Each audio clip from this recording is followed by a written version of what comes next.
It's a waste of a beautiful movie. It's a waste of beautiful cinematography. It's a waste of a beautiful location. It's a waste of a fantastic soundtrack. But it is a god-awful movie. Yeah, I enjoy it.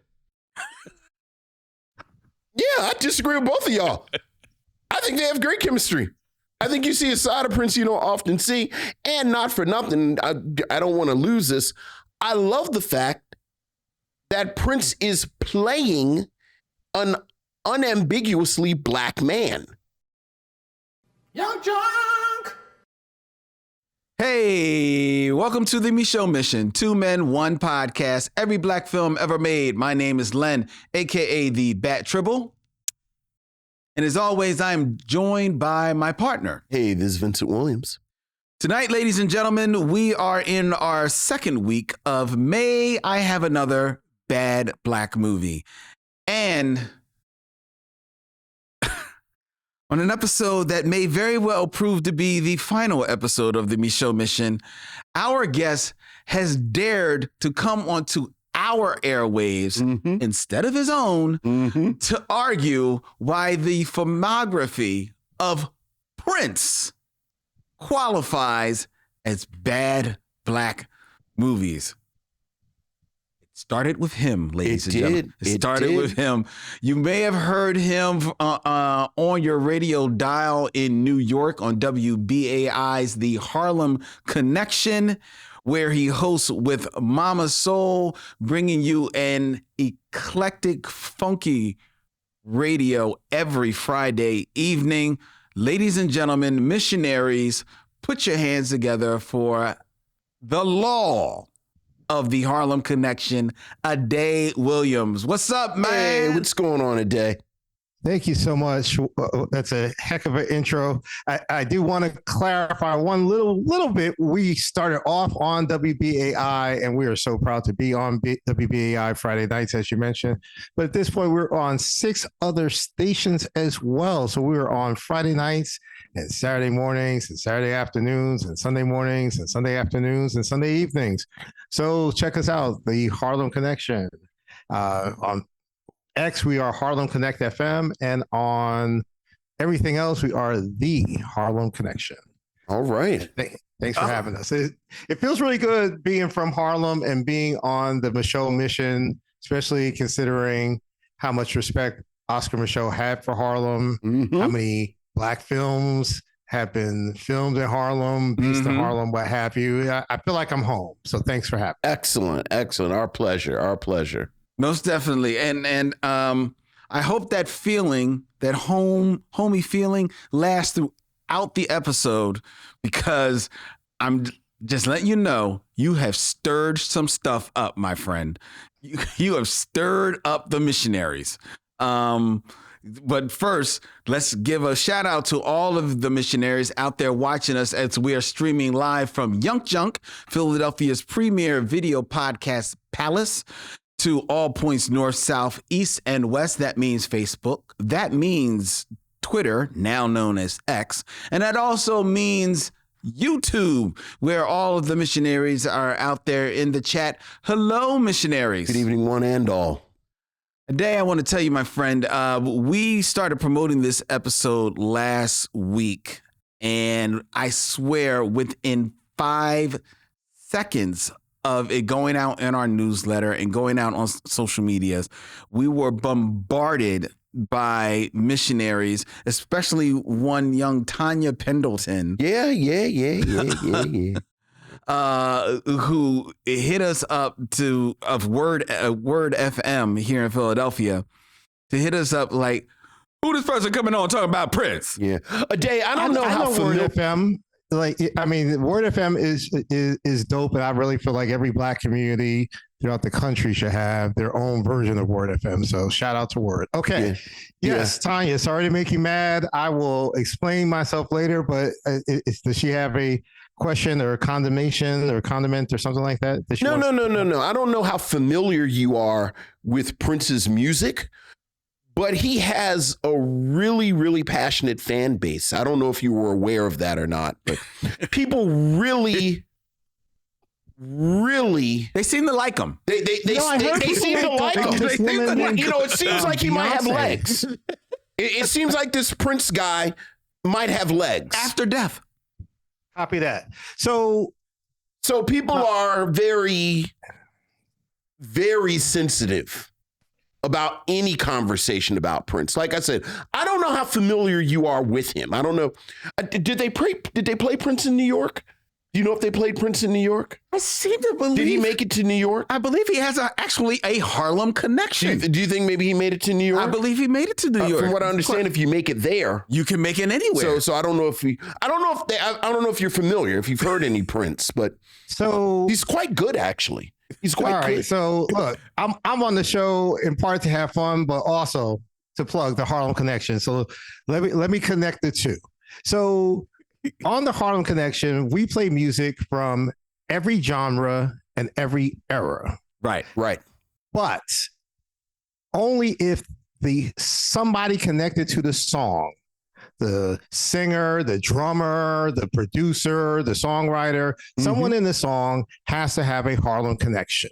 Okay. Which we define as they are from Harlem or lived in Harlem or went to school in Harlem or worked in Harlem or performed or can spell Harlem. That doesn't quite count. Okay. All right. Here's the thing. So part of what I love about Harlem and part of what we try to do on the Harlem Connection is if you walk around Harlem, if you walk any given direction for 30 minutes, 35 minutes, you're going to hear about 7 different genres of music. That's right? true. Sure. Very true. And I'm not trying to diss other places, but there are places in this country where if you walk for 4 hours, if you hear music, you're going to hear the same type of music. Sure. Be country western over here or whatever, right? In Harlem, you're going to hear merengue, you're going to hear salsa, you're going to hear gospel, you're going to hear rock, you're going to hear everything. Right. And part of why I love Prince is because Prince played everything. Like whatever you're into, Prince did. Like yes. We play everything on the Harlem Connection, but without a doubt, my favorite artist is Prince. The man really is a musical genius. Okay. And he's got a Harlem Connection. He performed like literally around the corner from my house at this little spot called Jimmy's Uptown Cafe. Which unfortunately I missed, but that's a whole nother story. Right. It was not announced. It was just, Prince did that pop-up thing that Prince be doing. That's what he do. That's what he be doing. He just showed up. And the backstory is my friends knew he was going to show up, but I didn't find out till after it was over. And I got angry. I was like, why didn't y'all tell me? And they were like, because you were leaving for your honeymoon. And we knew that if you found out, you try to figure out some way to be like, oh, wait, but maybe I could. And that's not the way to start a marriage. And you know what? They were right. So, Tanya, I love me some Prince. Okay. I haven't said that. All right, hold it. Hold that, because I can see he's ready. He's ready. He is ready. All right. He is ready. But let the record show you do enjoy Prince's music and you're familiar with it. There's rarely a week that goes by on the Harlem Connection radio show where during our 2-hour set, we almost always play a Prince song sorry, let me clarify something for those who don't get. So not only are we a radio show, but every week we do a different theme. Right. So Valentine's Day weekend, we'll do the Harlem Connection to the Harlem Love Disconnection songs that you really ought not dedicate to your significant other if you want to have a good Valentine's Day, right? Ooh. For Cinco de Mayo, we'll do the Harlem Connection to Cinco de Mayo, and we're only playing songs that have the word 5 in the title or by acts that have 5 in the title of the act. Every week we have a different theme, but we can play Prince pretty much every week because Prince has written songs about everything under the sun. They're like, if you'll forgive the pun, I adore Prince. I see what you did. I see exactly what you did. All right. I'm curious though, just to put a button on your story about not going to see Prince when you were about to leave for your honeymoon. Now, I take it that you're at that moment wife to be or wife learned of this story. Is she a Prince fan? She is a Prince fan, and my wife is a real trooper. She's down. She doesn't go as in as I do, but no, she's definitely a Prince head. Nice. And we did, and I have been fortunate enough to I did get to see Prince perform numerous times. I just didn't get to see him. Ironically, I traveled to Vegas to see him perform for the musicology tour, but missed him when he was literally around the corner from my house. Right. Wow. That's how it goes. Wow. Well, shout out in the chat. We have actually some members of the WBAI in our chat. Robert Monroe Jr. is in the house. And Rel is saying that he is loving that Short Eyes poster right off just over your shoulder back there. Well, I am actually doing this, it's the Micheaux mission, and I decided, well, let me record this from the offices of New Heritage Theater Group, which New Heritage Theater Group has been producing plays and productions in Harlem for 60 years, in addition to a variety of films, whether they are documentaries or short stories, what have you. So shout out to Volza Rivers and to Beatrice Bolden, Jamal Joseph, and all the great folks connected to New Heritage Theater. Nice. We're going to get into our show proper, but I'm curious, what is your origin story with Harlem? Were you born and raised, or Harlem found you? So I had nothing to do with it. My great grandmother moved to Harlem in the year 1919. Okay. And I was lucky because my great grandmother lived to be over 100 years old. God bless her. So most of what I learned about so much of what I learned about Harlem, at a certain point, I got older and was like, wait a minute. So when she was in her 20s, that was during the Harlem Renaissance and the Roaring 20s. And in her 30s, it was the Depression. And in the 40s, it was World War II. And I would just randomly pick up the phone and say oh, great grandma, did you know Marcus Garvey? She's like, oh, I was a Garveyite. Yes, he was from Jamaica. I was from Jamaica. So no, the family's been here for generations. The origin of the show is that during the pandemic, so much of what makes Harlem, the theaters and the museums and the art galleries, etc., they were all closed. And I got the opportunity to start the show, and I wanted to make sure that people remembered the richness of the community and would remember to support all these great organizations and institutions once they reopened. And so that's how we started doing the show. I have my friends, Mama Soul, who I do the show with every week. And the whole show is, we play music from every genre, as I mentioned, but then we will say, oh, well, so-and-so's connection is Prince performed at Jimmy's Uptown Cafe. Jimmy's Uptown Cafe used to be located such as between 131st and 130th Street and Adam Clayton Powell Jr. Boulevard. And we, that place no longer exists, but we use that as an opportunity to talk about the Apollo Theater or the Schomburg Center or Mittens Supper Club or so many other great places in Harlem that have been just beds of culture and art and entertainment. And that is the Harlem Connection and how we got into it. All right. Well, thank you for joining us today. Yes. And we're definitely going to get into the Prince talk. But right now, we're going to get into the show, ladies and gentlemen. That means we want to hear from you, your emails. It is time for Missives from the Missionaries. So what else is going on, Lynn? We have emails, Vincent. Ooh, Missives from the Missionaries. Ooh. Ooh. Ooh, Missives from the Missionaries.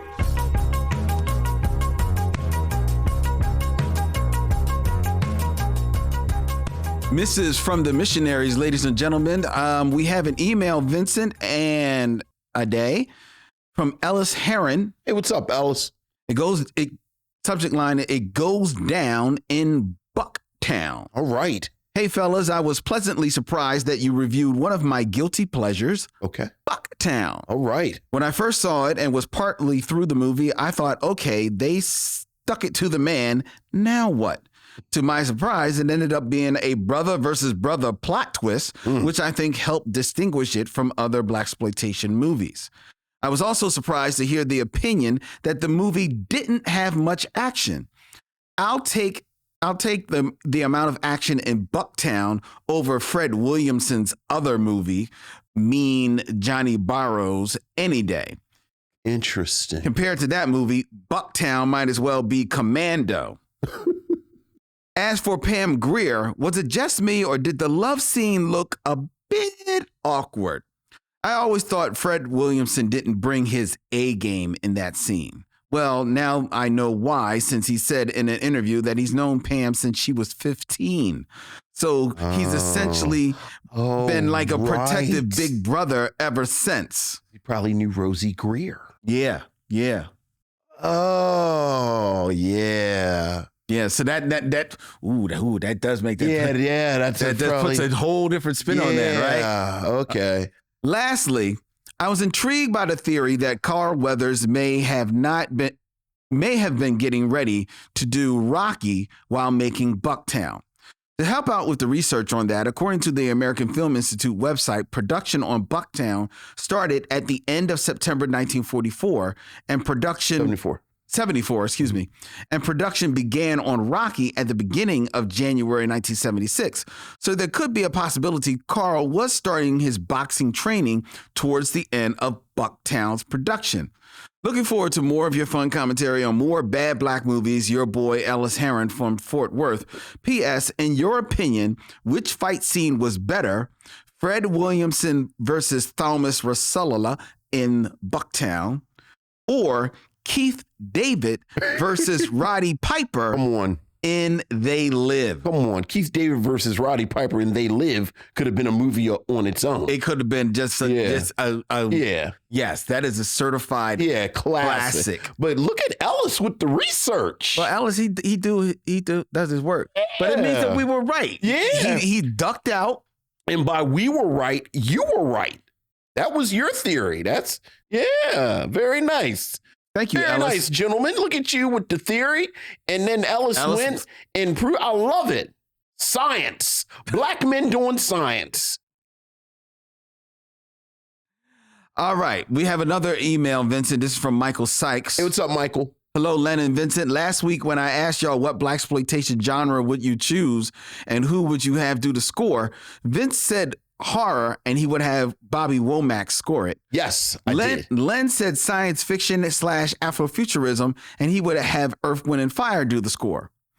Vincent teased you saying they did such a good job scoring sweet badass song and you enjoyed it, so you picked Earth, Wind, and Fire. Len, I was appalled you didn't come back saying they scored and won a Grammy for their 1975 3-time platinum hit album soundtrack, That's the Way of the World. Yeah, which had hits like Shining Star, they did. Reasons, and the self-titled album of the song. The movie starred Harvey Keitel, Ed Nelson, and the band themselves, Earth, Wind, and Fire. Yeah. Directed by Sig Shore. I actually was not aware of the movie. Really? I did not realize that album was a soundtrack. It is exactly what it sounds like. Like Harvey Keitel plays like a manager. Okay, like a music manager. Right, of them. Of Earth, Wind, and Fire. Right. I don't know if Earth, Wind, and Fire they may not be calling themselves playing Earth, but they might be. Okay. But it's not good. The movie, but it's an interesting little That's interesting. So some from 1975. Yeah, oh yeah. I was not aware that was a soundtrack. I have long listed that in June. That movie. Yeah, like they're black movie. I mean, Earth, Wind, and Fire are like the main characters. Like the movie's actually about them. Okay. I mean, not, All right. Harvey Keitel is the manager. The manager, and it's about him. But like it's Earth, Wind, and Fire. Well, I mean, we can have the argument. Yeah. Are you aware of this movie? I'm not aware. Is that the name of the movie? That's the way of the world. Yeah, that's right. Yeah, I'm aware of it, but in fairness, only relatively recently, I saw a documentary. I think it's called "Am I Black Enough for You?" Yes, I might have. Right. That's how I became aware. I mean, I've known that album my whole life, and just found out like over the last year and a half or so that there was the movie. So I probably skipped all over that part because I saw that documentary too. Mm-hmm. Oh wow! Wow. Okay. Well, this is why you get up every morning. Look, man, You learn something new. All right. Don't get me wrong. He continues. Michael Sykes continues. Len, if your science fiction Afrofuturism movie came out from 73 to 77 during the prime of the Earth, Wind, and Fire career, your movie and soundtrack would have outsold, outshined, and outsmarted Vincent's Bobby Womack horror movie score and film. Well, you know, mine would have been for a more cerebral audience. So, you know, it's okay. Whatever. Whatever. You're very picky, Len, but I agree with you on having Earth, Wind, and Fire scoring your science fiction action Afrofuturism movie. Thank you, Michael Sykes. I appreciate you, my brother. Yeah, thanks, Michael. You know what you're talking about. I like Michael. I like the cut of his jib. Mm-hmm. We got another email, Vincent. This one is from Michael Lockett. Hey, what's up, Michael? Len and Vincent, I wanted to get a bad black movie for the first week of May, and I did. It wasn't Bucktown, however, but Loving Jezebel on my time travels. You know I love Loving Jezebel. Loving Jezebel had all the makings of a good dramedy. Love and lust are rich subjects everyone relates to, some talented actors, a direct entrance to talk about race and colorism in relation to dating. Other than a couple of okay performances, this film was bad. Aww. In fact, it was worse than just being bad. It was predictable. Aww. At least with bad films, sometimes you can love them because of how bad they are. Aww. Bucktown is, as your esteemed guest said, ripe for a remake. Where this film excels and Loving Jezebel fails is when we get the twist that the saviors are now the oppressors. If this were to get remade, who would you two cast in the lead roles? Who would you cast in the lead roles of a remake of Bucktown? Yahya Abdul-Mateen and Aldous Hodges.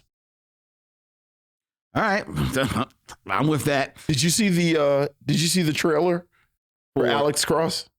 No, I haven't watched it. With Aldous Hodges. No, it's hilarious. It's hilarious because this is the third Alex Cross adaptation. Like Morgan Freeman, like old man Morgan Freeman played him, and then Tyler Perry played him for some reason. But apparently, an intern at the office turned on Luther and said, "Why don't we just do that? Like, why don't we just make Luther, but like American?"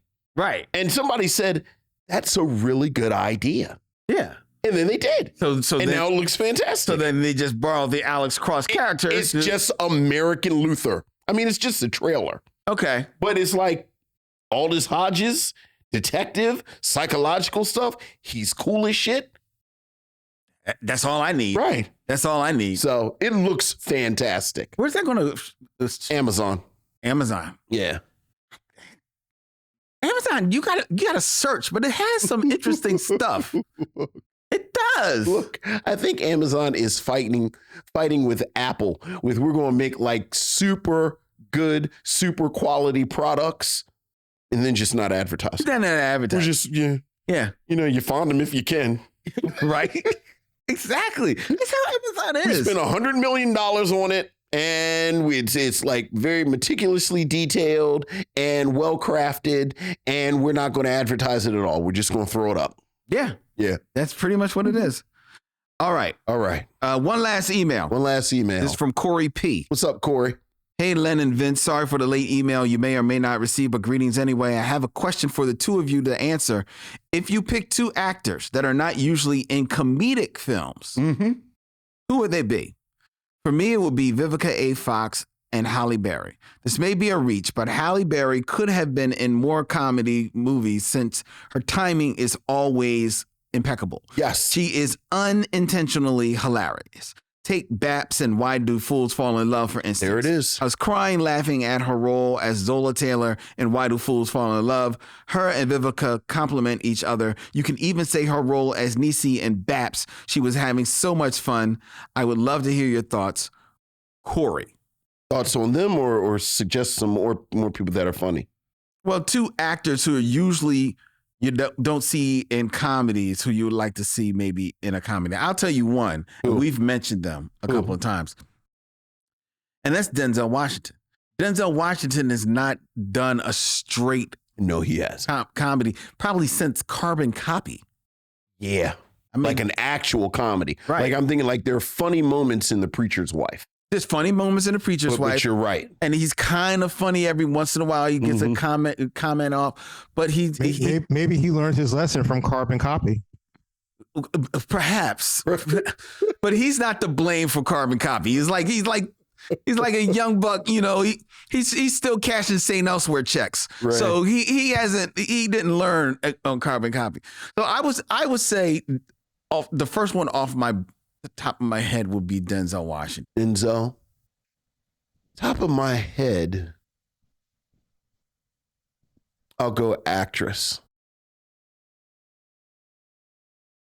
And I'll stay in that caliber. I know you want to say. Do you think I'm going to say Viola Davis? Yes. Because you're right. Yeah. I feel like Viola Davis might be funny. Here's the thing there's something about her physicality in movies where I feel like being funny a lot of times is your timing and your rhythm and your physicality. And I think she has it. I think she has it verbally, but here's the thing about Viola Davis. If you ever pay attention to Viola Davis, no matter what she's in, every movie, every television show, Viola Davis may have the hardest, coolest strut on earth. She just walks cool like she means business. But that could be funny. I can't see that. That's not making me laugh, and she's scaring me. She can either come and take my lunch money, pull me by the ear, whatever, tell me that she see dirt in my room. I didn't know where you're going to go with that whatever, because Viola Davis sometimes. Sometimes. Yeah. Mm-hmm. See, again, that ain't funny. Right. It ain't funny. I'm going to stick with Viola. No, that's a good one, though. All right. That's a good one.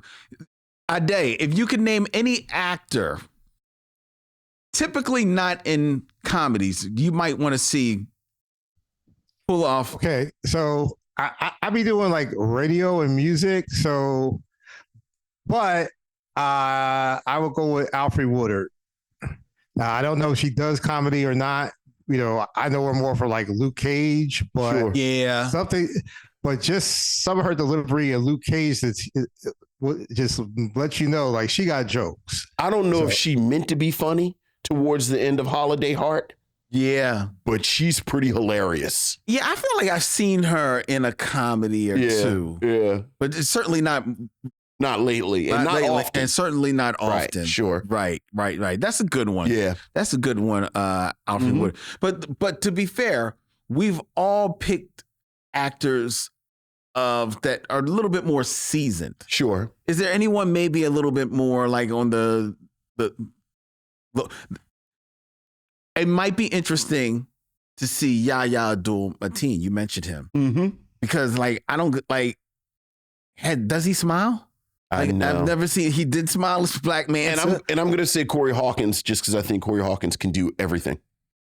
Yeah, but I feel like I've seen him in a comedy. What comedy did you see him in? I feel like I saw Corey Hawkins in a comedy. Was it a real comedy or one that you kind of made up in your mind? No. I feel like well, maybe it was Straight Outta Compton, but no, I think I saw him. I feel like I saw him in I'm looking up his filmography right now. Corey Hopkins. I feel like I saw him in a comedy. Are you thinking about Fran Drescher? No, I'm not thinking about Fran Drescher. Are you sure? No. Yeah, you're right. He hasn't done any comedy. He hasn't done one comedy. Sure. I guess he's kind of funny as Harpo. Not really. Yeah, really, no. hasn't done Are you sure you weren't watching Short Circuit, the film about a robot that comes to life? He's not done any. You're thinking about Short Circuit, aren't you? He hasn't done any comedies. Everything. Or Teen Wolf? He wasn't in. Are you thinking about Teen Wolf? He wasn't in Teen Wolf. Where Michael J. Fox turns into a werewolf who is also a teenager? What? Are you thinking about Teen Wolf? I'm not thinking about Teen Wolf. Are you sure? I'm positive. Because, you know, I know sometimes you get Michael J. Fox and Corey Hawkins mixed up. Am I speaking out of school? You weren't supposed to say it. I'm sorry. I'm sorry. In front of guests? I know. Are you thinking about The Night of the Comet? A surprisingly good zombie film from the 80s, which is also commentary on the Valley Girl. Didn't you say you had a heart out? I'm sorry.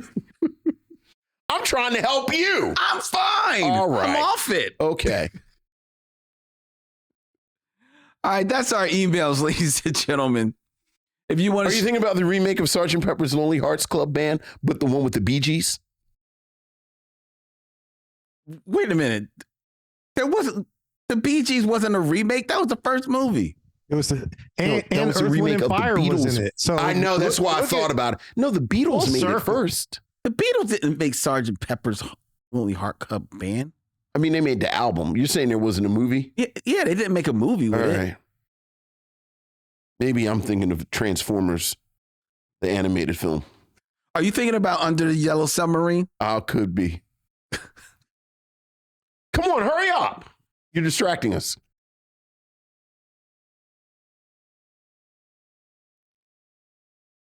All right. If you want to share your thoughts with us, ladies and gentlemen, email the Micheaux Mission at micheauxmission@gmail.com. That's MICHEAUXMISSION@gmail.com.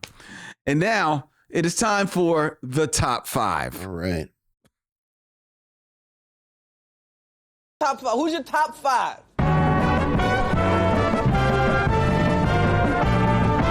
My top 5 is. My top 5 is.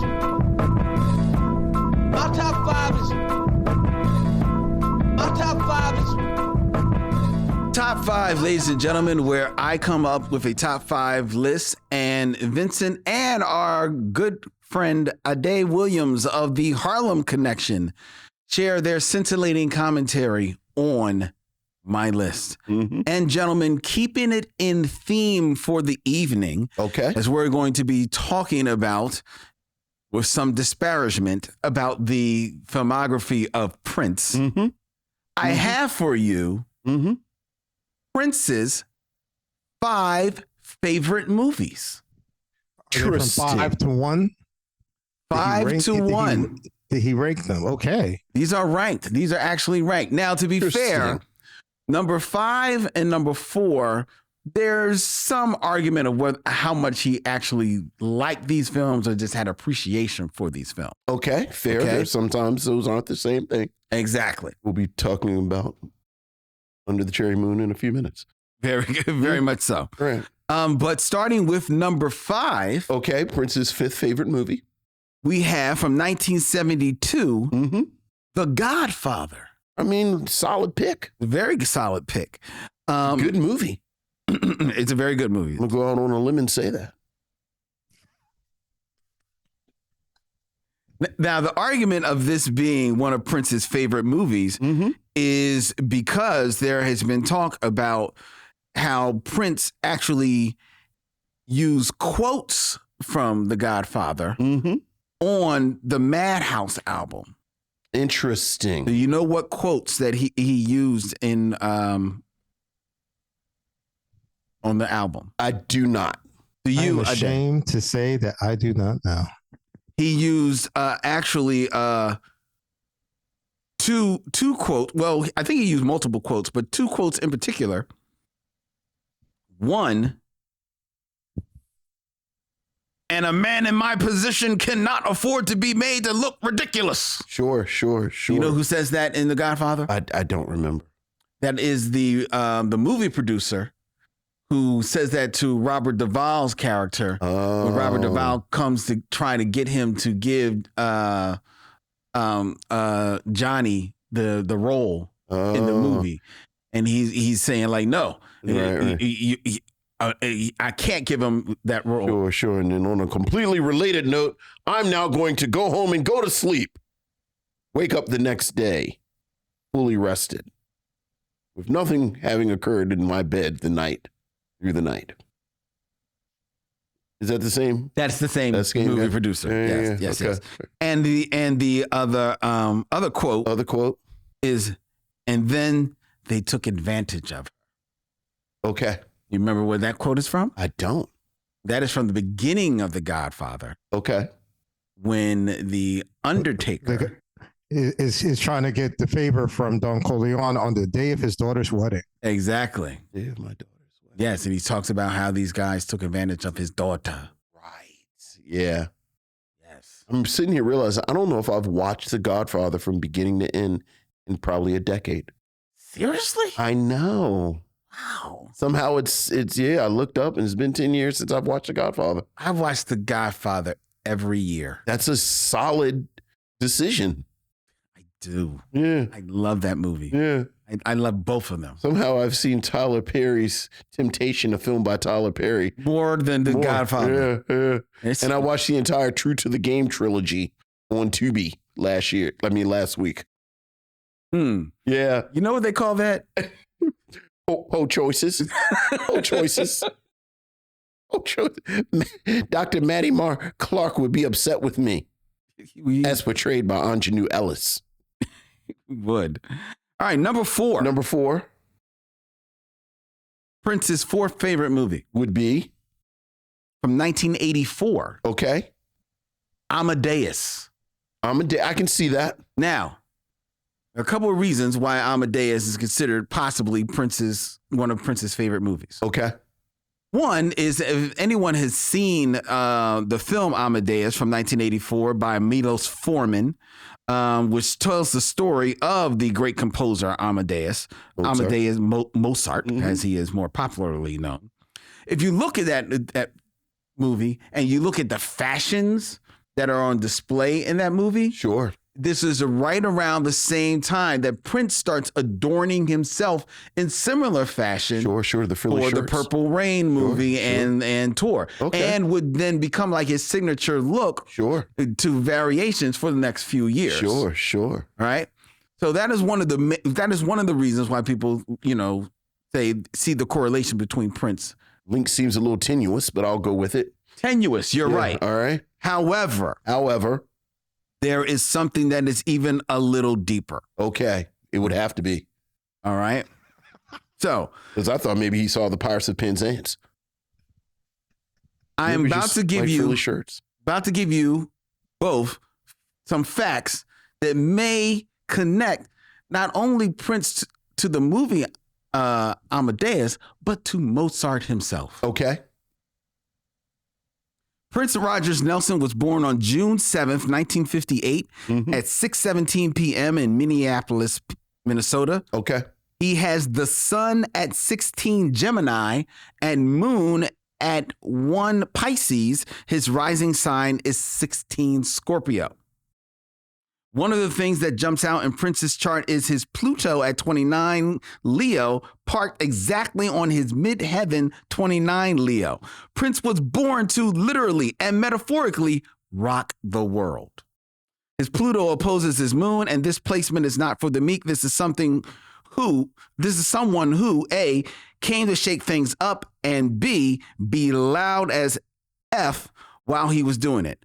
Mozart was born in Salzburg, Austria on January 27, 1756. His listed birth time is 8 p.m. Mozart's sun is 7 Aquarius. This conjuncts his Mercury at 8 Aquarius. Prince has Uranus, which rules Aquarius, opposite to this placement at 9 Leo. Mozart has Neptune at 9 Leo, the first tight interest aspects between the charts. The more of these that we find, the tighter they are, the higher degree of probability, at least based on theories, that Prince and Mozart may be past life matches. Sure. So we're going to go with the frilly shirts.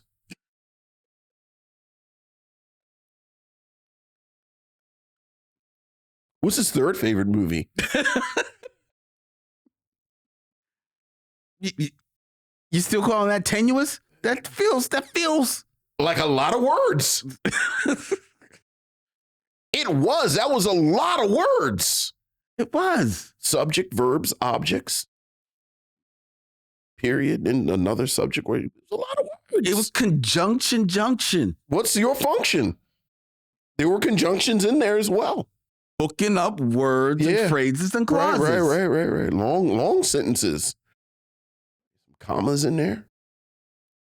And finally, a period. Yeah, finally. Number three. From 1979. Mm-hmm. Now, I was not aware of this film. Okay. And now from 3 to 1, these are in order. Okay. Prince's actual favorite movies. Okay. All right. From 1979, Quadrophenia. Is that the Who? Yes. That's the Who movie? Yes. Yeah. An angst-ridden London youth, Jimmy Cooper, played by Phil Daniels, escapes the drudgery of his postal job as a member of the Mods, a sharply dressed gang constantly at odds with their rivals, the Rockers. When the Mods and Rockers clash in the coastal town of Brighton, England, it leads to both trouble and an encounter with the lovely Steph, played by Leslie Ash. This is a film that inspired Prince because a lot of the fashions in there are people wearing long trench coats. This is 1979. Prince, debuts with the long trench coat. And also, if you ever see this film, or even if you just watch the trailer, there are long scenes of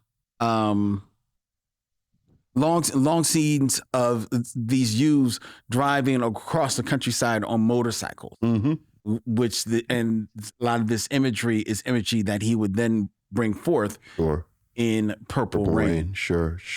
As well. A-Day, you have some... Yeah, once you get to number 1, before you say it, I want to take a guess at it, but when we get there. Okay. It's interesting, in 1979, just a quick note about this movie, Quadrophenia, which is primarily white actors in this movie. Yes. As you can, based on the Who's album. But there's a black actor in the film, Trevor Laird, who was scripted to appear in a party scene, kissing and having sex with a white girl. Was excluded from the scene by the associate producer, John Perival, due to concerns that it could cause problems with distributors in South Africa and the southern United States. Sure. Not big fans of the blacks and the whites commingling. Even in 1979. Why are you saying even in 1979? It seems so recently for that still to be a thing. Sure. In the South, but that's crazy. All right, number 2. And this is a film that I've always been aware of, but I haven't seen. Okay. Maybe you've seen it. Maybe A-Day has seen it. From 1977. Okay. Eraserhead. Yeah. Oh, yeah. Henry resides alone in a bleak apartment surrounded by industrial gloom.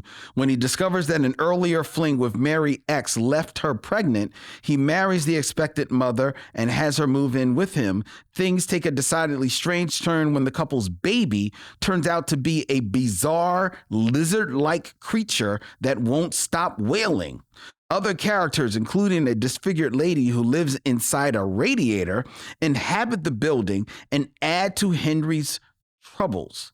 Roy Bennett, Prince's light designer for the 1999 tour, told the Current that when Prince was making 1999, he repeatedly screened this David Lynch film, which was David Lynch's debut feature.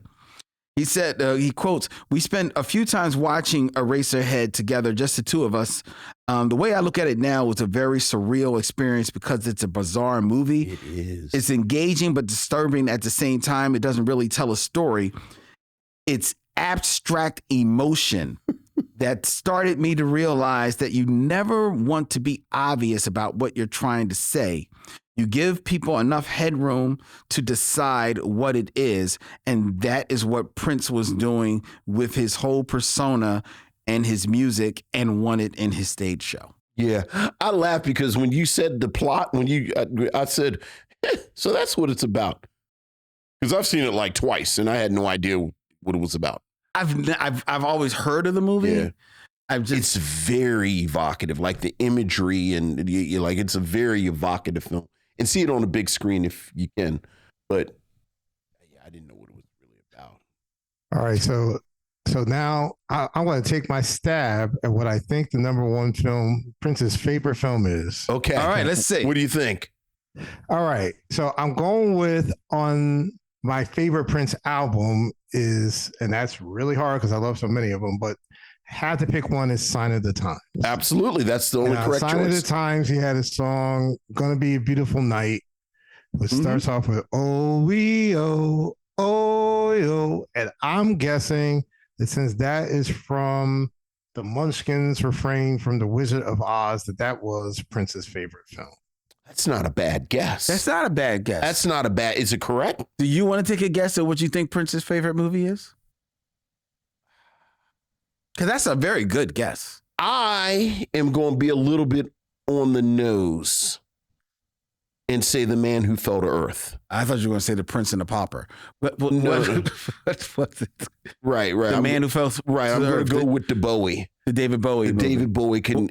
Why are you saying that one? Because I feel like they were kindred spirits to a certain extent. Mm. You know, kind of musical chameleons, kind of, very kind of hyper aware of their personas. Yes. So I'm going to say The Man Gender Who Fell to Earth. blending. Yeah.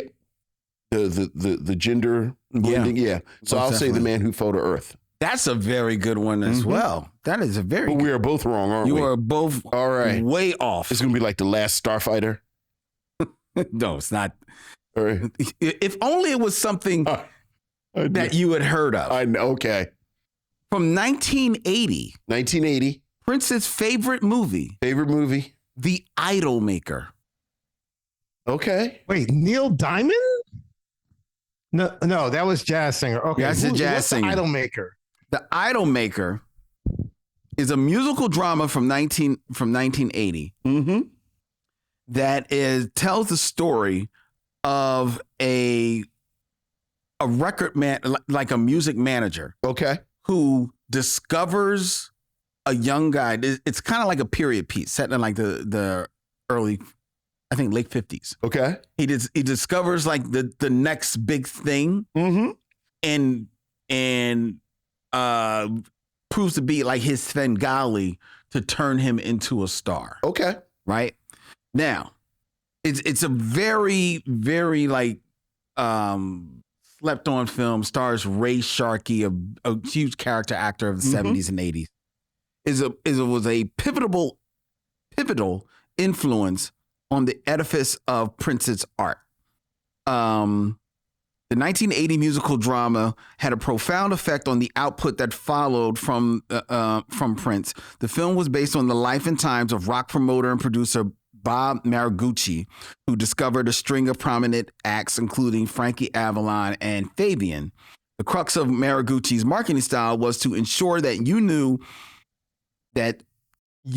who a Mariucci act was.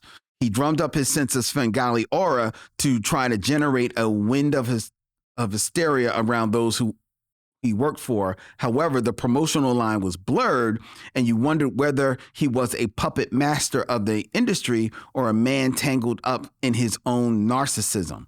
You start to see a little bit of Sure. Prince in there. Refrains like everything you do up there is me, every note you sing is me, might have an eerie air of recognition to them while you watch, but in truth, the film isn't what you call a masterpiece, but for Prince, it was more so the concept that he found himself enamored with. He pored over it endlessly with multiple viewings. Thus, Prince set about building something new with it and blurring the lines of reality. he would, in a roundabout way, become a real-life Maraguchi in the way that he develops The Time and Sheila E. Sure. And then starts working with other people, Sheena Easton and Lil Tevin Campbell. Lil Tevin Campbell and Shaka Khan. According to Des Dickerson, who watched the film with Prince, when he had an idea, he wouldn't let go until he did it. Inspired by the film, the monomaniacal creative perfectionism of Prince soon kicked in, and he would craft his own Maraguchi down to a T. Okay. And that was actually his favorite movie. Interesting. Favorite movie. Okay. The Idolmaker. The Idolmaker. From 1980. I will try and watch that. Please do and tell me what it. I will. Actually, it's a period piece, so it looks kind of interesting. Sure, I like sure, period sure. pieces. Report back to class. All right. All right. All right. So that was our Prince Rogers Film Festival, ladies and gentlemen.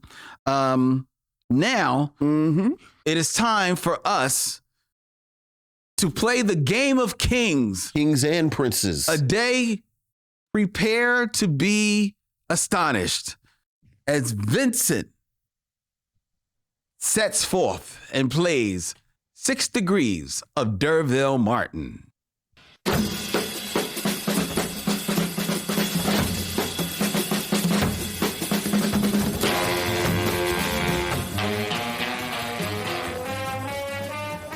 6 Degrees of D'Urville Martin, ladies and gentlemen, where I give Vincent an actor and he has 6 films or less to connect said actor to a king among kings. That's right. The great D'Urville Martin. What is a prince to a king? A D'Urville. That's right. All right, Vincent. All right. A day is your lifeline, who has made it known that he's not much of a movie buff. Okay. And yet, he's hanging in there. Look. You never know what people watch. You never know. You never know. Keeping it in theme. Mm-hmm. We're going to be talking about the filmography of Prince tonight. Yes. So these are 2 actors who have royalish names. Royalish names? Yes. Damn, I thought you were going to do Grace Kelly. All right, go ahead. So, in 6 films or less, connect D'Urville Martin to Perry King. I have no idea who that is. Yes, you do. You just looked and saw somebody named King? No, I know Perry King. Do you know Perry King? I do know Perry King, and I know he's in a film that I'm fairly certain you've seen. That is Perry King. He's in a film I'm fairly certain you've seen. Like he looks vaguely familiar. Has he starred in something? He starred in quite a few. Has he starred in something people have seen? The film that I think you saw, he was one of the stars. What film is that? Oh, if I tell you, it's giving it away. No, you're going to have to. I have no idea who that white man is. You just showed me a random white man. I did not show you a random white man. I showed you Perry King. What film was he in that I saw? I believe you saw this film. What film is that? From 1974. I mean, that's a good year. I like films from the 70s. Okay. I'm going to tell you about the movie. Oh, for God's sake. What is the movie? Go ahead. What is it? Yeah, tell me about the movie. It's about 4 guys. 1974. 4 guys in 1974. Right? In leather jackets. Leather jackets. No. Leather jackets. One of them has just a cut-off jean jacket. Is it No, that's not the Outsiders. That's the Outsiders. That's the 80s. That's the 80s. All right. 1974. 4 white guys. 4 white guys. Running around. DuckTales. It's not Grease. Is it Grease? Not Grease. It's not Grease. Not Grease. It's inspired one Gary Marshall to do Happy. Oh, right, because Fonzie is in it. Yes. What is that? The Kings in New York? No, not Kings. The Prince. A little bit more. A little bit more. Flatbush. A little bit. There you go. Lord. All right. Oh, okay. All right. Because Fonzie's in that. Yes. Is Sylvester Stallone? Yes, he is. Okay. All right. There you go. All right. Bet. All right. So D'Urville Martin is in Dolomite Yes. with Rudy Ray Moore.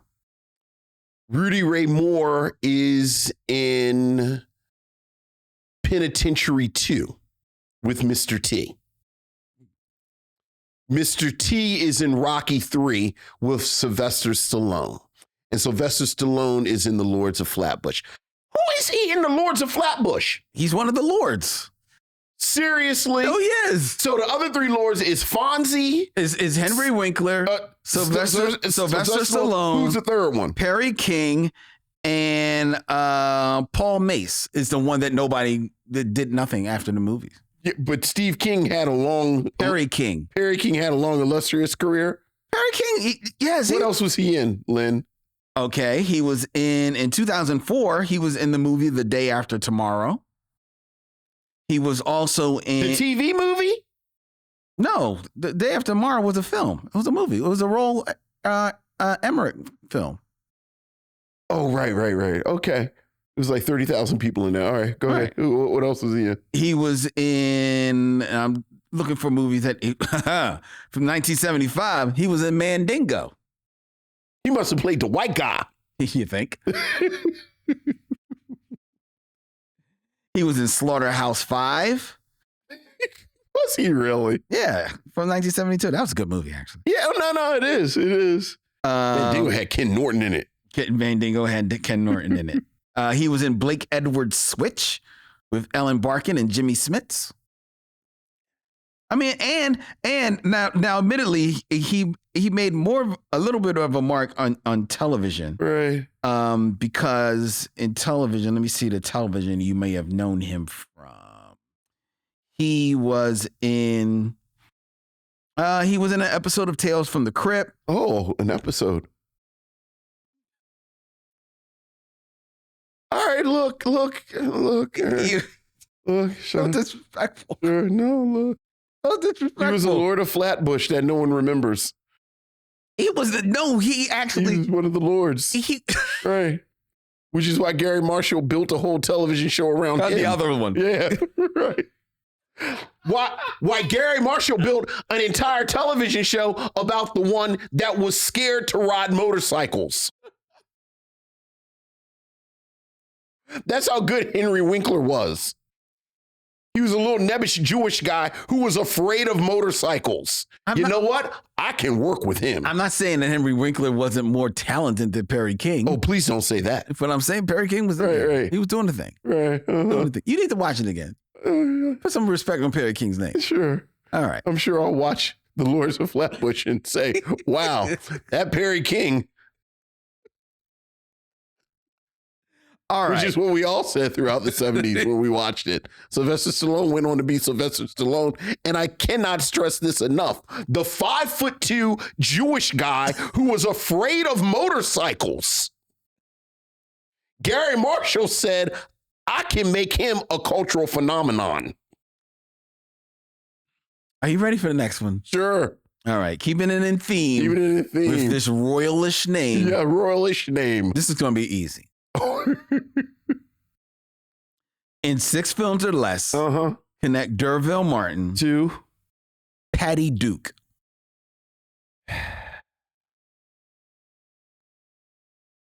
That is actually my blind spot. The television actress who made movies.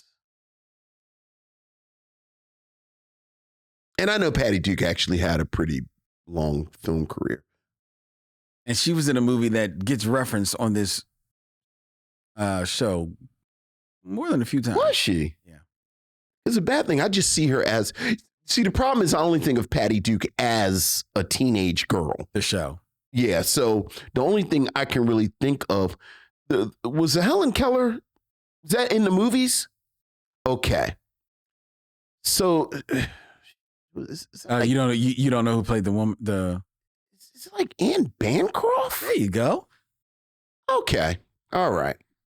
So really, I got to get to Anne Bancroft. Exactly. Okay. And you can get to her easy. Well, the bad thing is I can't because I really only think It's so terrible. Like to really, like the only reason I know Anne, like I said, Anne Bancroft, and I just saw her leg. I know. You know, that's the only. I know. Like that's the only reason you really think of Anne Bancroft. Well, that's not the only reason. I mean, come on. Like if something happens, I'm a fan. If it happened, right, I can name other movies If that something Anne happens to Anne Bancroft was in. Bancroft, they just gonna show her leg. That's true. It's her most famous role. Right. So, all right. So D'Urville Martin.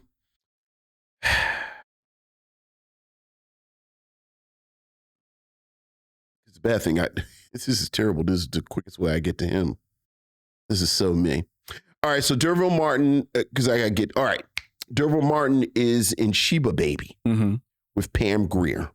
Pam Grier is in Jackie Brown. Yes. With Robert De Niro. Robert De Niro is in Heat with Al Pacino. Al Pacino is in Dick Tracy with Dustin Hoffman, who is in The Graduate with Anne Bancroft, who is in with like the Helen Keller Story. What's it called? The Helen Keller Story? It's not called the Helen Keller Story. It's called The Miracle Worker. The Miracle. Let's go to Helen Keller, The Miracle Worker with Patty Duke. Patty Duke. Very good. Patty Duke. There you go. Well done. There you go. I know I could get to Dustin Hoffman quicker and easier. But like the fact that Dustin Hoffman and Al Pacino were in Dick Tracy. The fact that Dustin Hoffman never not cracks me up. Al Pacino, and they're good in the movie. I mean, they're the best parts of the movie. Look. They are literally the best parts of the movie. That and the costumes. And the costume. Yeah. Yeah. Yeah. Yeah.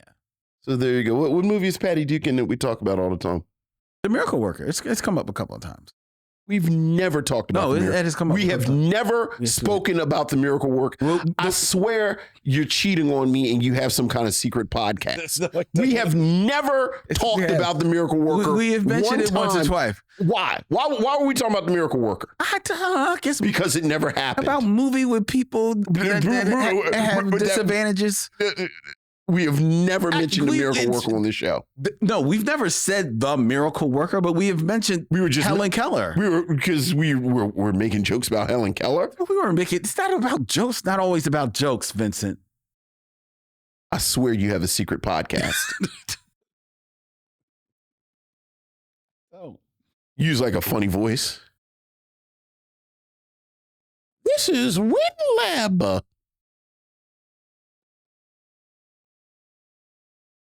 With sports talk.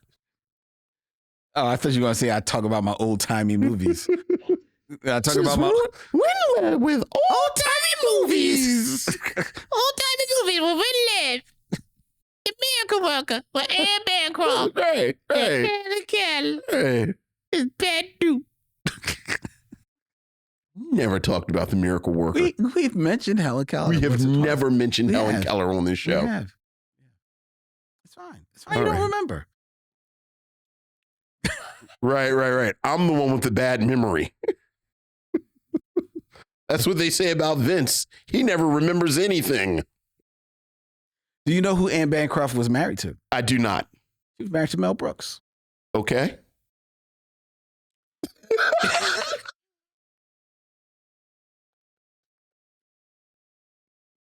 I found that interesting.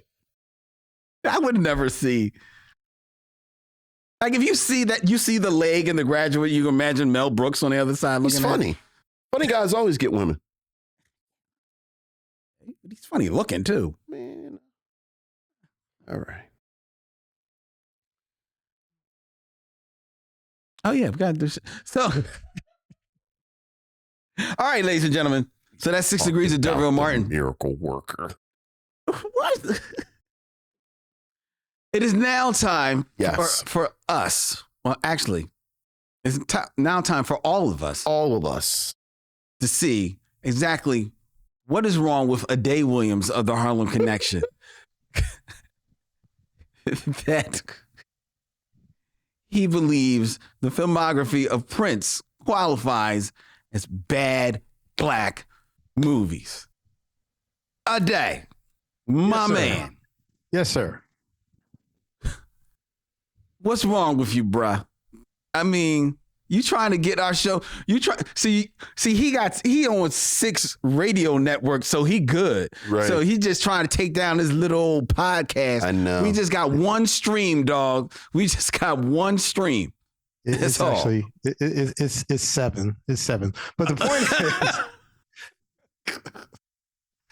is, so y'all ready to get into it? Let's get into it. Yeah, let's get into this, man. Let's get into this. All right. So look, I'm going to repeat one more again because I know some people tuned in late, missed my disclaimer earlier. Harlem Connection plays all kinds of music genres. Prince performed all kinds of music genres. He is, without question, my favorite artist of all time. I'm sorry. He's my favorite musician of all time. All right. He's not necessarily my favorite actor, screenwriter, director. Okay. Okay. All right. So, but I'm going to go with all of his movies, not because they're all bad, but because I love Prince and want to talk about all of them. Okay, So fair. from best, in my opinion, to worst, here we go. Okay. First, Sign of the Times. Now, Okay. Sorry, let me rewind. To the best of my knowledge, Prince actually made 4 movies. Mm-hmm. All right, That's so I'm going correct. to start with Sign of the Times. As I mentioned earlier, that Sign of the Times is my favorite Prince album, which is a really hard choice because I love so many of them. But like, hey, you stick me on some island and, I've only got that one tape or CD, I'm picking Sign of the Times. Now, So- just let me give the audience, in case you don't know, Missionaries, the Sign of the Times, along with being Prince's album from 1987, I think it was, they actually did a concert film under the same name in 1987 to capitalize on his growing success in Europe. Prince toured extensively to promote the album as sales increased accordingly. However, the United States remained resistant to the film and sales began to drop. It was at this point that Prince decided to film a live concert promoting the new material for theatrical distribution. Despite critical acclaim, the film was actually a box office bomb, grossing only $3 million in the theaters.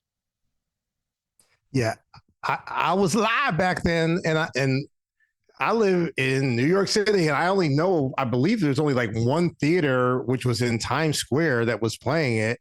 Maybe a couple more, but it was not in wide distribution. It was not in wide it was distribution. not. No, it was not. No, it was not. But you're saying that you contend that the Sign of the Times, which features Prince with his basically like his full band, Sheila E. definitely there, the horn section of Eric Leeds and the Atlanta Bliss, and the documentary, which actually features also a look Sheena at Easton is in Sheena that. Easton is in Cat- there. I was about to say dancers in Cats in it. Yeah, Yeah, Cat no cats Glover. in it. That's definitely in it. You contend this is his best film. I do. So I'll go with the cons first, just to get him out the way. Right? Okay. So there are 2 cons to Sign of the Times. The first is, Sign of the Times, as you said, is basically just a straight concert film. Yeah, Right. Yeah. So now, in between every couple of songs, there'll be like a little, in my opinion, corny, brief little interstitial, or he'll do a poem, or rain is wet and sugar is sweet, clap your hands, stomp your feet, that kind of thing, right? So in between numbers, there's a couple of little corny little bits that last for just like a minute or 2. And the only other con is the quality of Sign of the Times. I guess they didn't preserve it very well. Yes. So if you watch it on demand, wherever you find it, yeah, there are going to be parts where it's a little grainy or what have you. It's not high definition, every aspect of it. Right. And that is it. If you are a person who you love Prince and somebody else is like, well, why do you like Prince? Like, show them Sign of the Times. If they don't like Sign of the Times, they just ain't never gonna get it. right? But yet the performances are just top notch. It's like amazing songs, amazing dancing. It is enough said. Sign of the Times, boom, my favorite Prince film, period. I never think of it as a Prince film, but I also love Sign of the Times. And I love how it showcases the band. Mm-hmm. Yes. Like you see. Yeah. You see more of them. Right. And you almost. And the film that people know the best, which is actually going to be my next film, is Purple Rain. And in Purple Rain, I think when most people think of Prince, like if they're not diehard Prince fans, you think of Prince, you think of Prince and the Revolution. Right. And I love the Revolution. But the band in Sign of the Times and afterwards is just so much richer, fuller, and better, in my opinion, than the Revolution. So that it's a winner. Well, like you said, it's a fuller band. It's like almost, it's a nice sizable. Yeah. And I have to say, concert films can be boring after a while. And I do think just visually, there's so much going on in Sign of the Times. Mm-hmm. Right. That it works just as a visual experience. Yeah, the set is hot. The outfits, the costume changes. Yeah. The Sheila E. solo, the lighting, that's a winner right there. Yeah. I think what lets it down is what you said is some of the production value. That it looks okay, but you could tell it could have been better. It could have been better. Could have looked better. Right. Yeah. Right. And Prince directs the shots himself. Mm-hmm. So, and I don't think Prince is proven to be like the surest hand as a director. Sure.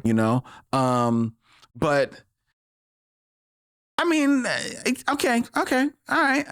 I'm going to say, in my opinion, I'm trying to be fair and say something pro and con about all the films. Mm-hmm. Those are the only cons as far as I'm concerned for Sign of the Times. Like I don't think your average person is going to walk away thinking anything other than, that was kind of dope.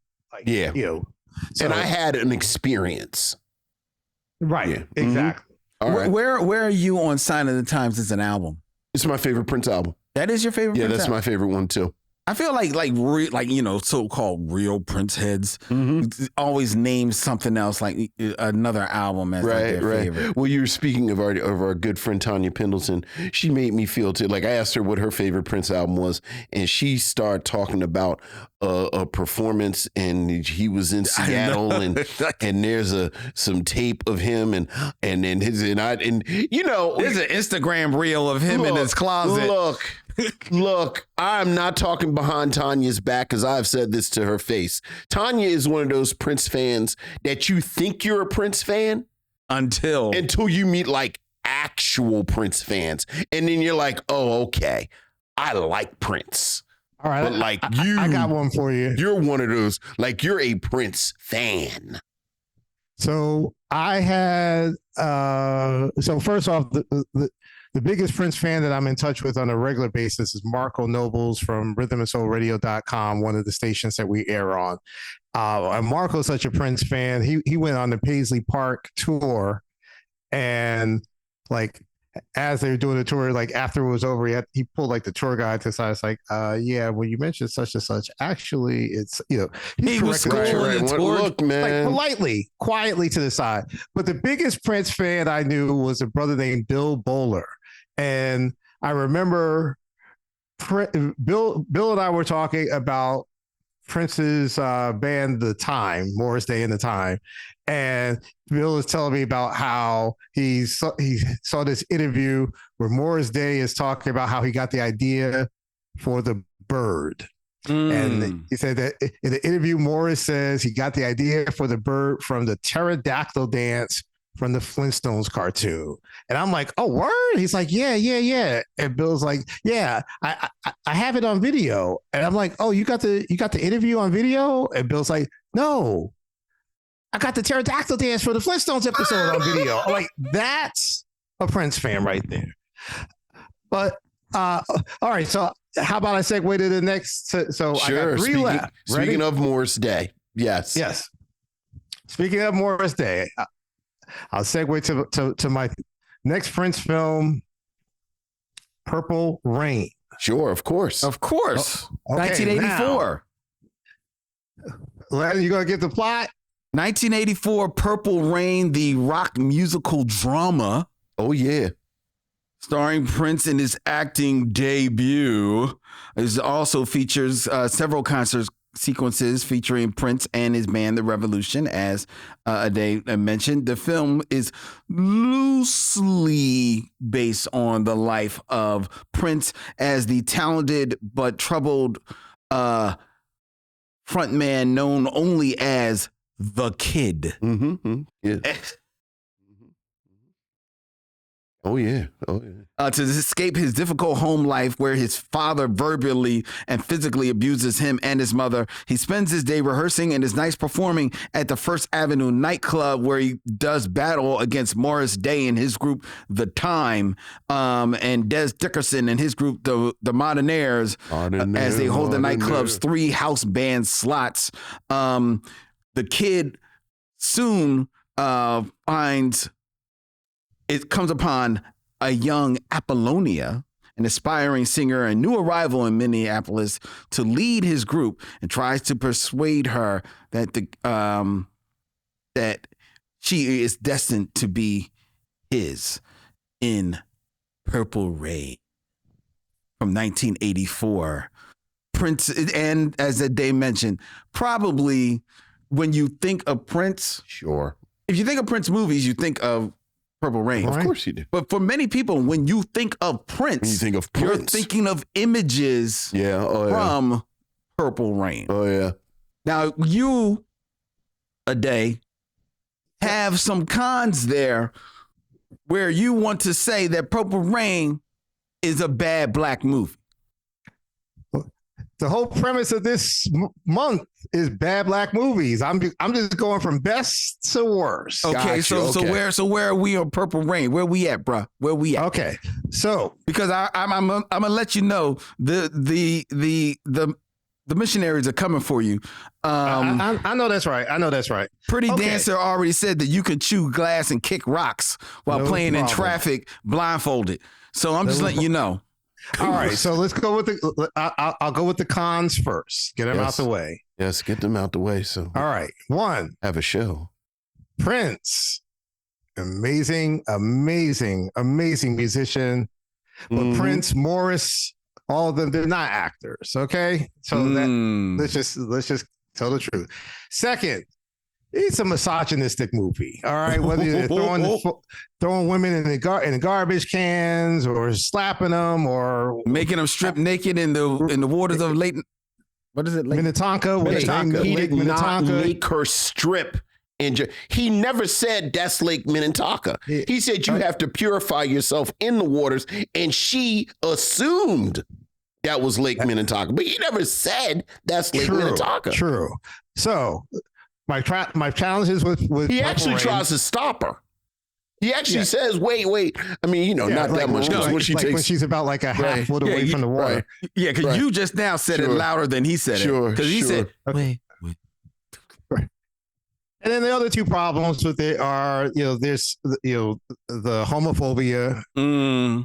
And lastly, not a big problem, but it's a predictable movie. Like from start to finish, like you know what's going to happen for the most part. So those are the cons. And as I said, with every movie, I'm going to try to say the cons and the pros as I see. All right, now say the pros. The pros so outweigh the cons. I'm sorry, but look, first off, the music is amazing in Purple Rain. Like, I mean, as you guys said, if you think of Prince songs, like the Prince songs that most of the world can name are pretty much all from Purple Rain. Secondly, it's darn near a concert film. It's not like Sign of the Times is a real concert film. Purple Rain comes pretty darn close. And the performances in Purple Rain are absolutely electrifying. Like, I mean, they are exciting to watch, like all these decades later. What is it? Is this like the 40th anniversary of Purple Rain? Yes, it is. It is. Whoa. It is. Yeah. 40 years later, those performances are still off the chain. It's a fun movie. It's a sexy movie, and it's got Apollonia in it. So I'm just saying, right? On top of that, Morris Day and Jerome and the Time, they are great comedic fun throughout the movie. And here's one of the things I think is the best thing about one of the best things about Purple. I mean, obviously, best thing about Purple Rain, Prince, hands down, right? But one of the best things about Purple Rain, I said it's predictable. Even though you know that Prince is going to win, he's gonna get the girl. And one of the plot parts that Len, you didn't mention is the kind of setup for Purple Rain is Billy owns First Avenue. As you mentioned, there are 3 bands in there, and Prince's music is a little quirky. Sometimes he's hitting, sometimes he's not.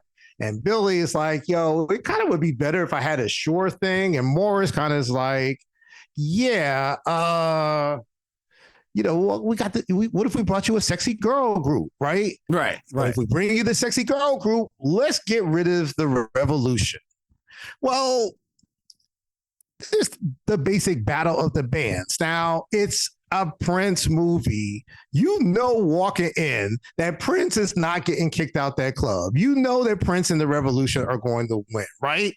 But having said that, every time the Time hits the stage, you're kind of like, I don't know. Like, is the revolution gonna be able to top what the Time just did? Because the Time, they just killed it. How's the revolution gonna top that? Like, by the plot device that logically the revolution has to top it. But when the Time is out there doing their thing, there are times you're wondering, like, can the revolution actually do it? So for all of those reasons, like, Purple Rain is just it's a winner of a movie. I recommend it. It's despite its flaws. I'll just tackle the cons. Go ahead. You gotta do the cons. I don't think Prince, nor Morris Day, nor Jerome are actors. But I think all 3 of them have charisma. Absolutely. Like, I think all 3 of them have, and Prince in particular, this is not radical at all. You cannot take your eyes off of him. Mm-hmm. Like, even in the scenes where he's not performing, like there's a hint, and I, we're probably going to tussle. Like, I can already tell what we're really going to tussle about is Under the Cherry Moon. But there is a hint of the humor and wit that Prince has in that Lake Minnetonka moment that I love, where and I think we all kind of know this now, like, Prince was funny. I think for their acting shortcomings, the performance of someone like Clarence Williams III, who I think is actually great in Purple Rain, kind of helps to carry it. The misogyny, I think part of that is the point. I think part of the point was the kid is kind of continuing this abusive streak that he's seen his father do. Now, it is played for laughs when they throw her in a trash can, throw the woman in a trash can. Like, that's just 1984 misogyny. And even the homophobia, I think, is more 1984 than not. But like you, I think Purple Rain is legitimately one of the great musical films. I think it's iconic for a reason. Like you said, once someone starts performing, and I think you make a very good point. Like, we obviously spend the most time talking about the revolution, but the Time is electric every time they're on stage. And as you said, like, you understand why these 2 groups are rivals. And, and Billy really does kind of go back and forth because, as he tells the kid, don't nobody understand your music but yourself. But you. Very true. Mm-hmm. Very true. So what I would say about Purple Rain, right, is and I know, again, like, folks want to, like, get on me about what I'm saying, and you could get at me on social media, the Harlem Connection, or Harlem Connect FM. At Harlem Connect FM on X, the Harlem Connection on Facebook and Threads and IG. Fine, attack me. Here's my argument, right? Like, if you take a movie like The Shawshank Redemption and you never actually see the movie, and someone hands you the screenplay, you will read that screenplay and go, "Oh, okay." You would be kind of enthralled just by the screenplay, and when you take the acting and the pacing and the music and all, and you put it all together, it's masterpiece. But if you just took the screenplay of Shawshank Redemption, you would be like, "Oh, this is good." If you just took the screenplay of Purple Rain, you probably would wrinkle your nose. But it doesn't matter, because once you actually see the actual movie, it's fire. Right. So there are certain movies you're like, okay, technically, if I'm like, going, yeah, but it doesn't matter. It's just, it's that damn good. So anyway, Len, anything you want to say on it? Otherwise, I'll move on to the last two. Well, I do want to say, I want to push back on a couple of things that y'all mentioned. Okay. One is the misogyny and the homophobia are definitely of its time. Right. But I would say that they do make it hard for, they hit me pretty hard when I rewatch Purple Rain nowadays. Right. And like, I get the whole thing with Apollonia. It's maybe part of the plot. Maybe it's the kid being the kid. You know what I'm saying? But like that whole throwing the woman in the trash can bit and the harshness with which they do it. I know it's played for laughs, but it's not funny. It's to me, it hits like old Eddie Murphy jokes. They just don't hit the same way anymore, man, because we know better. Right. And considering, like you said, the charisma that, admittedly, Morris Day, Jerome, and Prince all have, it didn't have to go there. No. It didn't have to go there. Right.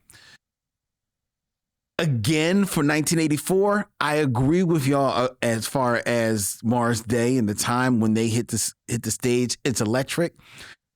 Not soon after, probably if I'm being dead honest, by like 87, 88, I returned to Purple Rain. The Morris Day, the time music starts feeling a little dated to me. Oh my God. And you're actually smoking crack right now. And it don't hit the same. It don't hit the same. And I'm not going to say that there aren't some aspects of the Prince music that are the same, but Prince is just Purple Rain. Purple Rain is just beautiful music. Let me just interrupt you by thanking you for saying that, because any bad emails or hate mail that I was fitting to get, by you saying what you just said about Morris Day at the time, send it all to Len, because you're out your mind, bro. Okay, that time. Okay. Wow. We're gonna just, ladies and gentlemen, we are talking about Jungle Love and The Bird. Yes. We're familiar with Purple Rain. We know what songs they did. We're talking about Jungle Love and The Bird. No. You can say it in that tone if you want. I'll say it in that tone, because that is the tone which those two songs deserve to be said in.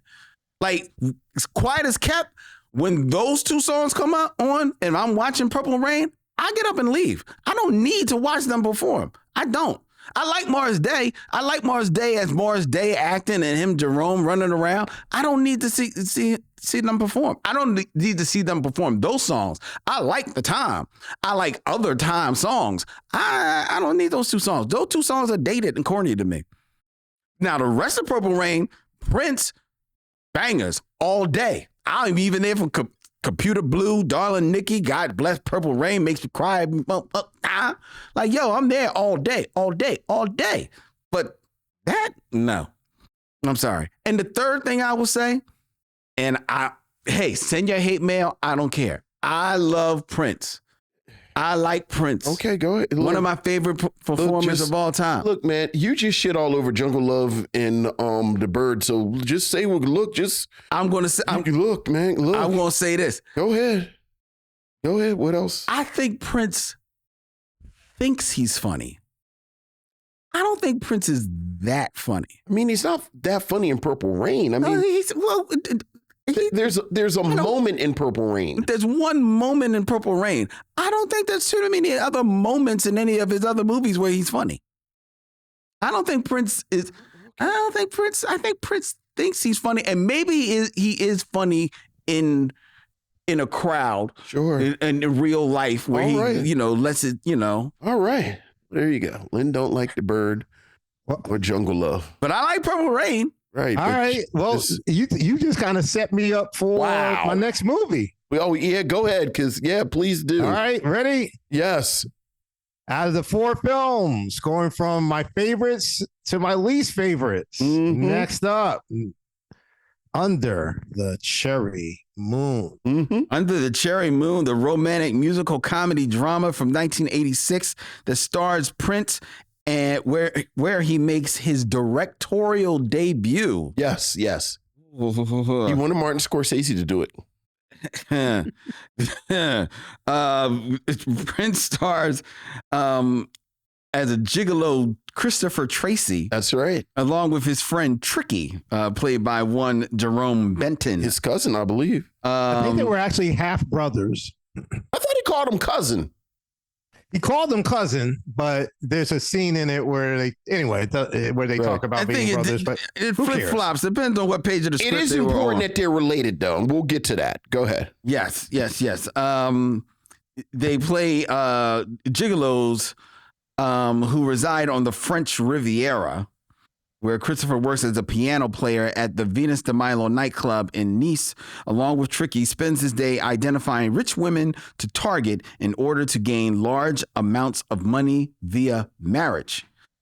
Christopher is in an informal relationship with wealthy divorced spinster Mrs. Wellington, while Tricky is romantically involved with their landlady, Katie, who is threatening to evict them unless they pay 2 months of back rent.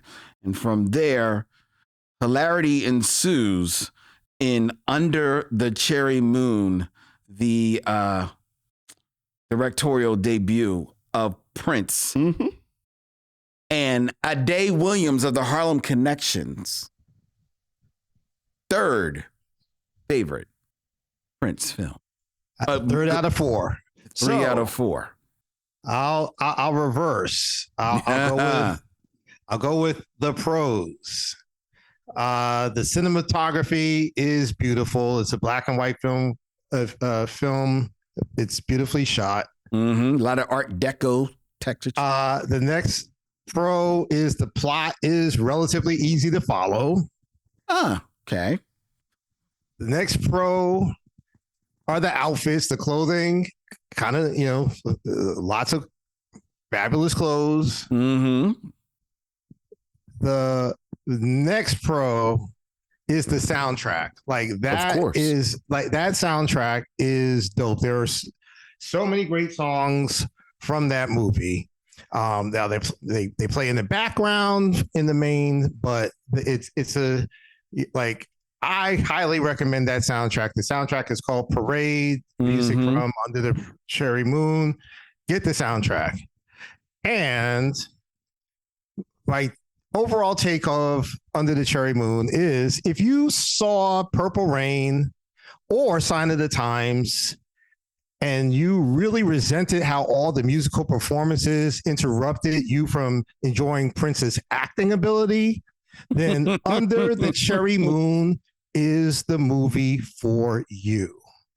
If you saw Sign of the Times or Purple Rain and said, there's just way too many black people in these movies. I just wish Prince would make a movie with just 2 central black characters and nobody else playing any important role, then Under the Cherry Moon is the movie for you. And that's about all I can say on that movie. He does essentially 2 performances. I mean, opening credits and he's playing the piano at a bar, or And then like somewhere like midway through, like he pulls out a boom box and he like lip syncs or he starts singing over a song, which gets interrupted. And then as the credits are rolling, then like that's the only time there's like any kind of semblance of a real performance. It's basically a music video recapping the movie. Mhm. And so like, yeah, that's Under the Cherry Moon. Like, so again, you really want to see Prince acting for like 2 hours without those performances getting in the way of your enjoyment, then that's your movie. That's my take on it. Under the Cherry Moon is not a good movie, but I find Under the Cherry Moon an infinitely entertaining movie. Really? Like it has entertained me since it has come out. As you know, I'll mirror your compliments. I think it looks like nothing else. You know exactly what it is when it comes on. There are scenes in that film without any of the main players that if you see those scenes, you go, this is clearly Under the Cherry Moon. Mm-hmm. The soundtrack is amazing. I think the sense of place, the South, it looks like the South of France, which is where it was shot. Thus it should look like. Yeah, but you're being smart, but don't act like they don't shoot things places all the time. I know. And they don't look like the place. Like they actually took advantage of the locale. Of the locale. I find Prince and Jerome's relationship absolutely engaging. And I almost wish the love story was more of a side plot. Like I wish the film would have focused on these two men's lives and them sort of trying to, navigate and hustle through the South of France. Yeah. And then they kind of show their misadventures.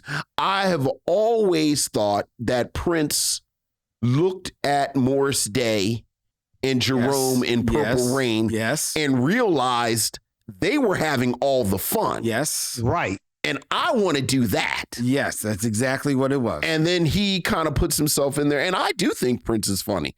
Like, I think I'm wearing my shirt. I've not gone to a record store since 1980. What year did this come out?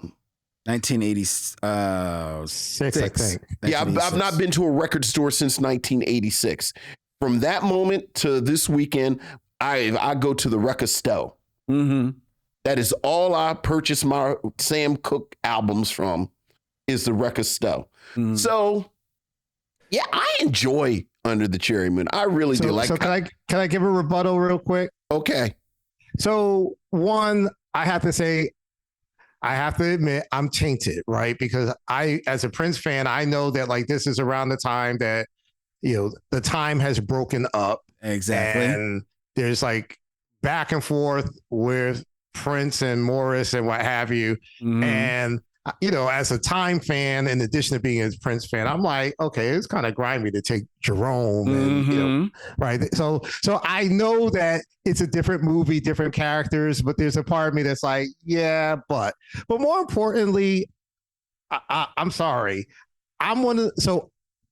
Backstory, I love comic books. I am a huge comic book fan. So and part of what I love about comic books is, as a general rule, you got the good guy and the bad guy, someone to root for, someone to root against, right? And Under the Cherry Moon, I'm like, who am I rooting for? Like, there's the Kristen Scott Thomas, I guess her name is, who just comes across as, I'm sorry, a spoiled brat. There's Jerome and Tricky and Christopher Tracy, who are trying to scheme on hustlers, right? There's Kristen's father, who's having an affair, and he's a crook and what have you. And I'm like, okay, like who am I rooting for here? Like, and that's like, and a lot of it is based on you're right. That there is camaraderie and chemistry with Prince and Jerome Benton. But the problem is the whole premise is supposed to be that he falls in love with Kristen Scott. He's supposed to be trying to hustle her, but then fall deeply in love with her and change his ways. But there's no chemistry. There's nothing that happens in the film that makes you go, oh, yes, that's why he would love her, or even that's why she would love him. And so overall, I mean, and again, it's a Prince movie without performances. So, It was like Vincent said, he basically saw the fun that Morris Day and Jerome were having.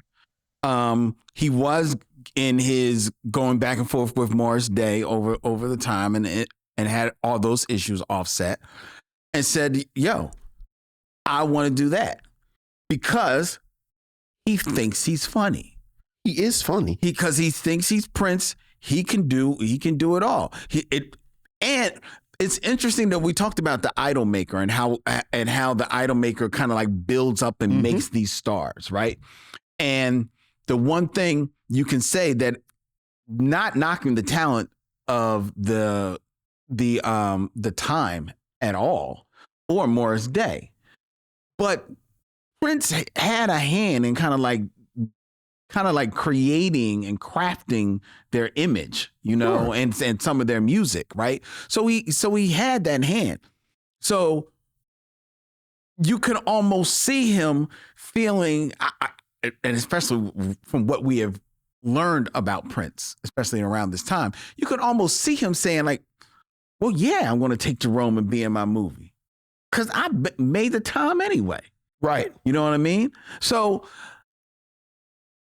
and I can do what Morris Day did because I created that. I'm kind of like built up that character anyway, but he can't because he's not Morris Day. Morris Day is a different type of energy than Prince can give off because, to Ade's point, Prince, the reason why it doesn't play is, yes, it's a weak script, but it also doesn't play because Prince wants to be playful, but he doesn't want to be vulnerable. He doesn't want to let anybody in. He doesn't want to let anybody else have fun. He wants to be the joke maker, but not the joke taker. And that is where he gets in trouble in this film. That is why this chemistry that you two are saying that you see in Jerome, I don't see it all. I see Prince striving hard to be Morris Day and he can't do that.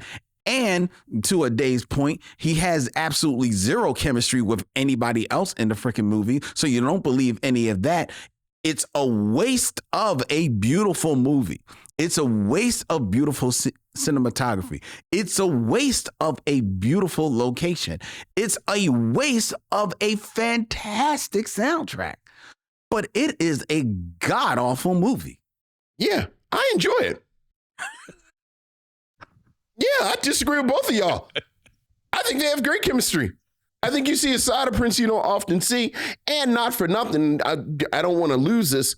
I love the fact that Prince is playing an unambiguously black man.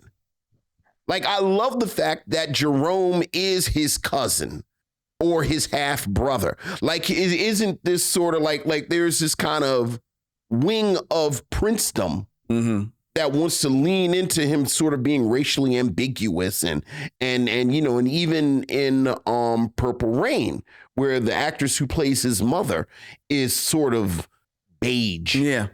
Like, I love the fact that it's so funny. We were just talking about this a couple of months ago with Flashdance, and how part of her ambiguity is she can have no relatives at all.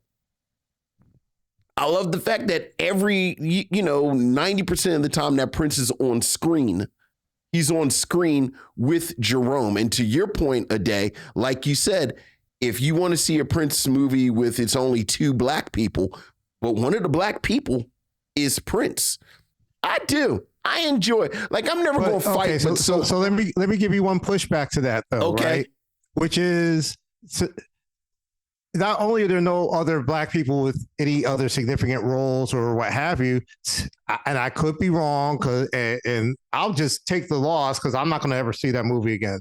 But from my recollection, the only other time that anybody black has a speaking role is when he's like dreaming or something, and he's been a gigolo with all these white women, and then at some point, like a black woman, like is coming on to him, and he turns around and like he's horrified because she's ugly, and I'm just like, yeah, I'm sorry, you can miss me with Under the Cherry. I love me some Prince, but when it comes to that movie, you can miss me all day with that. Well, I will just say, I don't know where either one of you are going to go if you want a Sam Cooke album. I'll take that. All right, so we'll get to my number one, the least favorite. I'm sorry, Vince. He tells me not to do this all the time. I took a look at the chat. Nope. We not, no. But Tanya's watching. Nope. Tanya's watching. Tanya's watching. No. Tanya's watching. She heard me talk about the time in Purple Rain. And she says, dated, corny, Len, I used to respect your opinion. Yeah, I know. Where do you get crack in 2024? Like, I was going to wait till after the show was over because, like, now I'm genuinely curious. Like, where do you go and get crack? And so, like, I know it's a big heroin town, and I know the kids are doing pills and things, but that actually sounded crackheadish. So I was like, wow, what is Lynn? Like, is it like artisanal crack? Artisanal. Like, do you have a guy? So, do you DoorDash your crack? How does one procure crack in 2024 Will you let a day continue? I'm sorry. I really was curious because I was like, wow, Lynn is actually on the pipe, which is something I had not thought in 20 years about somebody. Continue a day. All right. So that leaves us with one more movie. Let's steal my tape deck out. You got to sit there and go, as much as I dogged Under the Cherry Moon, how could there possibly be a movie that I like less? Get on your microphone. We can't hear you.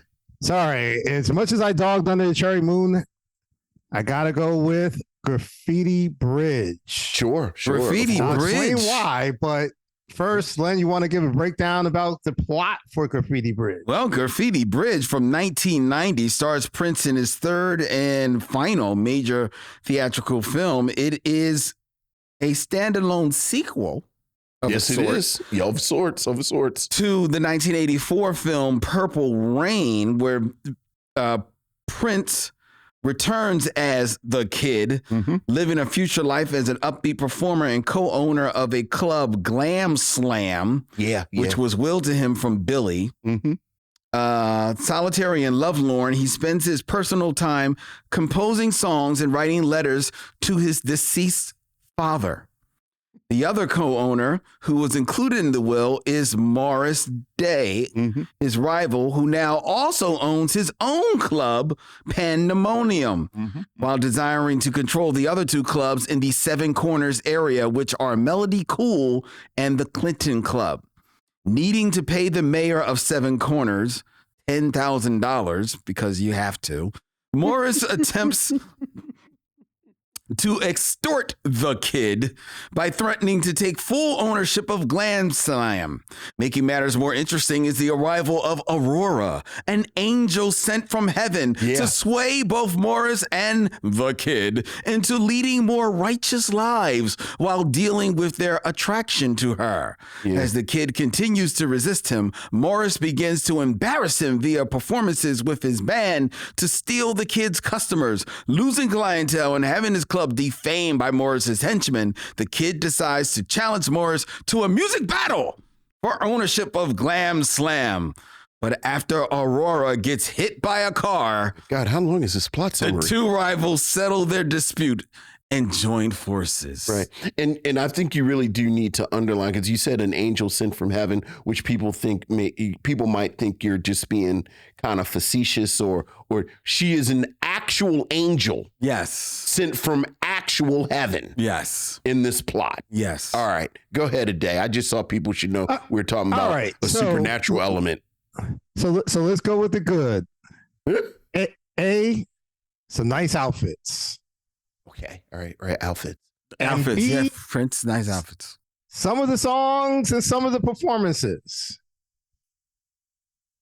Okay. And that's about all I can say that I thought was good about Graffiti Bridge. Yeah. So now, let me go with the bad. In fifth place in terms of bad, the set. Yeah. Okay, even though I didn't like Under the Cherry Moon, at least you're like, okay, like this is gorgeously filmed. It's like it's filmed in location in France. It's filmed in location in Miami. Like Graffiti Bridge is clearly just a set. They couldn't even be bothered to have like the clubs down the street from each other. They're like next door to each other. And it looks like an obvious set. Yes. Strike one. The battles for their musical souls. It's the like again, Purple Rain, you're like, okay, the time, I'm sorry, Len, in my opinion, the time gives the revolution a run for their money. And the music is hot. In Graffiti Bridge, when they're actually battling each other, the songs are weak. And if you're going to, so I'm sorry, let me clarify. Part of why I feel like Graffiti Bridge is a worse movie is because things are based on your expectation. If you think something's going to be horrible and it's horrible, but at least you're like, okay, well, that's what I thought. But as I said, Purple Rain was enjoyable as F. So you're like, okay, he made some mistakes here, he made some mistakes there, but he's going back to Purple Rain. It's a sequel to Purple Rain. So at least there's that. And it was just more disappointing because you're like, oh, damn, they didn't even get the sequel to Purple Rain right. In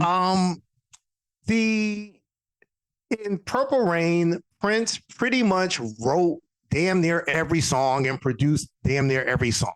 Yes. But there was like a lot of variety in the sound, right? So if you check the notes, you're like, okay, like, yeah, Prince wrote that one too. But it's not a dead giveaway. In Graffiti Bridge, everything sounds like Prince. Like literally, you hear when it's a Morris Day song or a Tevin Campbell song or a Mavis Staples song or a George Clinton song, you hear Prince's voice in the background. Yeah, like, you hear him in the background. They literally took Prince's songs that Prince wrote for himself and gave the other artists the track and were like, okay, sing over Prince. So it all sounds like it. Now, don't get me wrong, love Prince, but there's no tension when everything is like, why are there even different clubs when all the clubs are playing the same thing? They're playing the exact same type of music. Right. Look the same. So last two problems with Graffiti Bridge. Number two, the time. Now, in Purple Rain, they are his rivals. They are goofs. They're making fun and all of that. Like, they're goofs. In Graffiti Bridge, they are extortionists and thugs and attempted rapists. And again, like the joy, the fun of like watching. Like, there it is. It's gone. And lastly, Vince, you pretty much hit it, right? Like, look, again, I'm not a movie guy. I'm a music guy. I love music, all kinds of music, all varieties. That's why I do a radio show, right? And I love music about angels. Like, how do you talk to an angel? And heaven must be missing an angel. And, Anita Baker's like, you're my angel. Like, there are all these different songs about angels. And I know that Prince always connected love and sex and God, right? Like conceptually. But when you're actually trying to have sex with an angel, that just feels a little, for me, a little creepy. And even worse, Morris and Jerome try to get her drunk and have her pass out, and then try to like have sex with her while she's passed out. And I'm like, okay, how like. Did we not learn any lessons from 1984? Because now we're in 1990. Are we going to say that this misogyny is of the 1990s time now, Vincent? No, oh no, not at all. In fact, we are on record as saying it plays differently. Mm-hmm. Like it plays differently. Like there's actually a moment in Purple Rain where Morris is telling Apollonia to drink from the flask, and they're both drinking for it. And I think it plays a little playfully, but it really is. Yeah, in Graffiti Bridge, it's look. All right, do I have any? It's funny. I was sitting here thinking, is there anything good about Graffiti Bridge to me? I do love the fact that this was part of the impetus for the time getting back together. Like one of the little factoids, Warner Brothers said, we want the entire band in this film. And I'm sorry to interrupt, but the music nerd in me, the difference is in Purple Rain for Prince Heads, that was actually part-time because at the time, Prince had a falling out with Jimmy Jam and Terry Lewis. Yeah, that's right. They didn't actually make it into the movie. Right. So that was what the Morris used to call the group part-time, because it wasn't the original guys who did the time. Right. So yes, for Graffiti Bridge, Jimmy Jam and Terry Lewis, who at this point had blown up and produced for Janet Jackson and you know what, the whole effing universe at that point they produced for. Like, it was nice to see them back with their original group. So right. I'll give you that. The Time album that kind of comes out of this moment, Pandemonium, is not a bad album. It's not my favorite Time album. I mean, I don't know about Lynn because, with the crack and all. So I don't know what you like or don't like. But it's not a bad album. So there's that. Oh, no. But wait. But pause. But some of the best stuff that's on Pandemonium, like Jerk Out, it's not in the movie. Doesn't even make it. It's not in the movie. I was about to say they got the time back together and then immediately waste them. Right, because it's almost to the point that Len was making earlier. It was almost like, well, in Purple Rain, the time maybe gave him too much competition, so we're going to have them battle this time. Don't put Jerk Out in Graffiti Bridge, because Jerk Out is a hot song, right? Yeah, so we'll have him do Shake. I do think all the songs sound like Prince, but I actually like Round and Round. And I like Melody Cool. I'll give you those. I think I might be finished. You're done. Then. Yeah, like you said, I think it's clearly on the set, and it's filmed at Paisley Park, which and we talked about this. Like, I can't believe they didn't go right across town. It's cheaper. If you're rather doing the a commentary, sequel to Purple Rain, you should be performing at First Avenue. Right. And I will say the sort of critique that has kind of been ambient about Prince this evening, kind of takes himself too seriously and this, that, and the other. This is where I see it. Part of the reason I'm so adamant about him being playful in Purple Rain and Under the Cherry Moon is because he's actually insufferable in this to me. Yeah. Like part of the reason that the Time have to be thugs and rapists and gangsters is because Prince is absolutely angelic. And you gotta, you have to have this contrast set up. And it just, it's there. There's no Frisian there. Nothing. No one in this film is a good enough actor to pull off any of it. No. And it was much like you. Like, I remember sitting in the parking lot of the movie theater, just sad and confused after watching this. Because like you said, hell, Under the Cherry Moon comes out because they're trying to persuade him to make a sequel to Purple Rain. So like everyone had sort of been waiting for this thing. And then you had this. Yeah, but by 1990, even that's only 6 years later, I don't know how much the world is really craving a sequel to Purple Rain. Right. More Prince music, even though if I remember, y'all correct me if I'm wrong, is this around the time that Prince starts kind of like doing his pseudo hip hop type of stuff? Oh, whoa. Hey, glad you said that. So one more thing wrong with the movie, right? So Prince had at the time, it's like he not only didn't like hip hop, but even like dissed hip hop on a song called Dead on It on the Black album, which he, shelved, and then it eventually came out later. He's dissing hip hop rappers' problems stem from being tone deaf. Pass a mic, ask them to sing, there won't be no one left, right? So he's dissed hip hop, but clearly hip hop is just a juggernaut by 1990. And so like kind of reluctantly he starts he's got to start playing around with it. Right. So there's this bit in Graffiti Bridge where he's got a rapper named TC who is begging to get put on.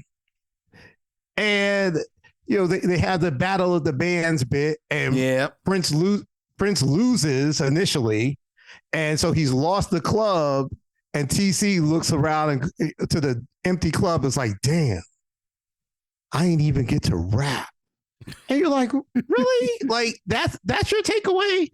And then when does he finally get to rap? As the credits roll.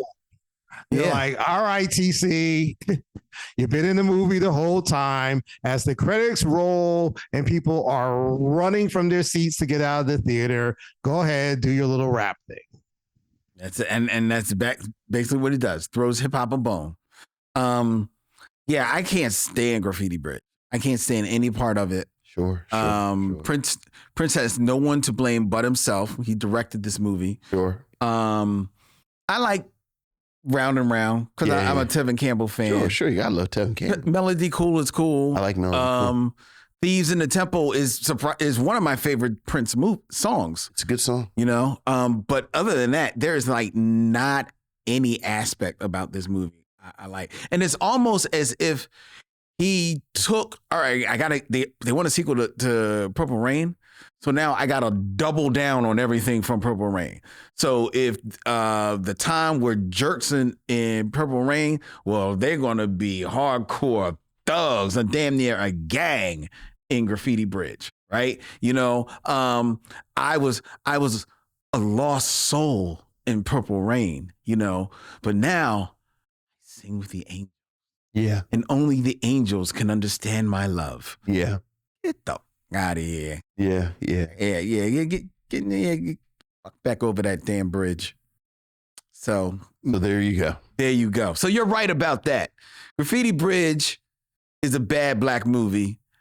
I contend that Under the Cherry Moon is a bad black movie. You are that is a very crowded island. Yes. Like that is the consensus. That is the agreement that the world has come to. Yes. I like it. So to summarize, I wanted to talk about Prince, and I figured, okay, let me be a completist and do all his movies. Right. But out of the 4, I hate 2 of them. And 2 of them, go see. How about that? Well, there you go. He's 50-50. 75% with me. That's a C+ if the teacher likes you. Okay, all right. We'll give him a C+. But yeah, there's no reason to see Graffiti Bridge. There's none And whatsoever. that we are all of one accord. Yes. The best I can say is if you could go to YouTube and pull up the performances from Graffiti Bridge and save yourself everything else. You want to hear Thieves in the Temple, pull up the video for Thieves in the Temple, but please. That's probably the only one you really need to pull up. Maybe Round and Round. I actually think Round and Round is the best performance in the movie. Yeah, I'm about to say Round and Round is probably. Yeah, I think he's better than Prince in the movie. I don't think you really need to see anything else from Graffiti Bridge. Yeah. I'm right there with you, which is a sad statement when it's a Prince movie. So yeah, there you go. And then you're like, is that George Clinton roaming around in the back? It's like in the back eating a bagel. Like, does he know he's in a movie? What's George Clinton doing over there? He's like balancing his checkbook. You know what? Now that you mention it, Weekend Funk is actually a pretty dope song, but they if you've never heard any Parliament Funkadelic in your entire life. They didn't bother to play the whole song. Like they gave you a snippet of it and then just kind of faded. Yeah. Anyway, it's okay, but like you said, if you've heard Parliament Funkadelic and then you hear George Clinton say, you're like, what is happening right now? But I'd be remiss if I didn't say, if you want to hear some good music, tune into the Harlem Connection radio show. We're on every weekend on a variety of different platforms. And we play the good stuff from every genre, every era, as long as the artist somehow has a Harlem connection. And you know what? That's pretty much everybody, because this is an amazing community. Right. All right. Well, I'll tune into the Harlem Connection when they dedicate a weekend to Glenn Campbell and see how that connects. Look at him. Will we? Hey, did you know that Beyonce did a country album? I don't know if you guys heard. See. So we might be actually doing the Harlem Connection to country. There you go. We might. See, tune it. Follow us on social media. Find out on X. We are Harlem Connect FM. On everything else, we are the Harlem Connection. Ade Williams, ladies and gentlemen. Yes, thank you so much for joining us tonight, my brother. Thank you for having me. Turnabout is fair play. I have to say, one of my favorite episodes of the Harlem Connection was when I got to interview you guys when we did the show, The Harlem Connection to the Movies. And so y'all done turned the tables on me. I appreciate it. I really appreciate you guys having me. Thank you. Our pleasure. Most definitely. That's most definitely. We're gonna let you go as we say goodbye to the rest of the audience. If you, ladies and gentlemen, want to let us know what you thought of our dedication to the filmography of Prince, you can email us at themicheauxmission@gmail.com, MICHEAUXMISSION@gmail.com. You can also hit us up on all the social media, X, Instagram, and Facebook at Micheaux Mission. If you're watching us now live as we're streaming from YUNKJunk on YouTube, you can hit that bell, subscribe to the Micheaux Mission on YouTube so you can be notified when we go live with our show. And we put up all our shorts and edited videos up there. You can be notified of all of them. And please, if you're watching the shorts and if you're watching the videos, watch them all the way to the end, because that tells YouTube, hey, they like this content. Let's push this out to other movie lovers and see if they like the content too. But if you really want to help us, tell a friend, tell somebody to subscribe to the Micheaux Mission, either on YouTube or wherever they get podcasts, because wherever you find podcasts, that's where you'll find the Micheaux Mission. And if you like podcasts and if you want to do a podcast, why don't you do your podcast at YUNKJunk, Philadelphia's premier video podcast palace, right in the Manayunk section of Philadelphia. You can hit our man Dylan at YUNKJunk.com. That's DYLAN at YUNKJunk.com. Tell Dylan that Vincent and Len said, we want you. There's 1,000 Dylans around here. He'll just grab one and do the thing with you. All right. Also, if you are a podcast and you are looking for a home, why don't you try The Podglomerate? ThePodglomerate.com. They make podcasts work, such as ours. We have been a member of the Podglomerate family for 7 years, Vincent. It's all right. It is all right with us. All right. next week here on the Micheaux Mission as we continue rocking out in the merry month of May. I have another bad black movie. We are joined by Daryl Charles and Tim Marie of the DTF Fun Hour. Yes. As we, oh boy. Got something for you. Don't let us be your judge, ladies and gentlemen. We are going to be reviewing a film that actually won an award. Oh, yeah. As the worst movie of 2004. Oh, yeah. That's right. Halle Berry in Catwoman. Yeah. Oh, yeah. Next week here on the Micheaux Mission. Until then, he's Vincent. I'm Len. And in parting, we say, we'll see you when it's time to meet again. YUNKJunk!